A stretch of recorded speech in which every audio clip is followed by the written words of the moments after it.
বনের রাজা সিংহ তার বাচ্চা কাচ্চা নিয়ে বসে রোদ পোহাচ্ছিল। এমন সময় এক বাদর এসে সিংহের লেজ ধরে নাড়া দিল। তারপর আবার সামনে গিয়ে কয়েকটা ভেংসি কেটে বাদর চলে গেল। সিংহের বাচ্চা বলতেছে যে, বাবা, বানর এরকম করলো, তুমি ওকে কিছু বললে না যে? সিংহ বলল, বাছা, সময় ফুরিয়ে যায়নি, অপেক্ষা করো।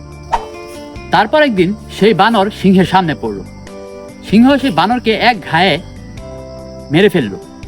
তারপর সিংহের বাচ্চা বলতেছে যে, বাবা, সেদিন বানর এরকম বেয়াদবি করলো, তুমি কিছু বললে না। আজকে তো সে তোমাকে কিছু বলেনি, তবে তুমি তাকে মেরে ফেললে কেন?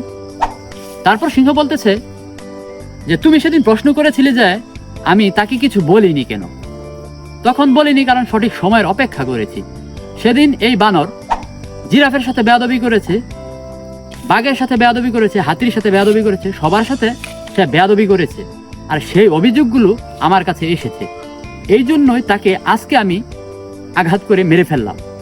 যদি মনে করো যে সেদিন তাকে আমি মেরে ফেলতাম, তবে সবাই আমার বিরোধিতা করত।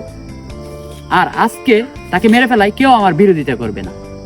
তবে সব কাজেরই সঠিক সময়ের জন্য অপেক্ষা করা প্রয়োজন।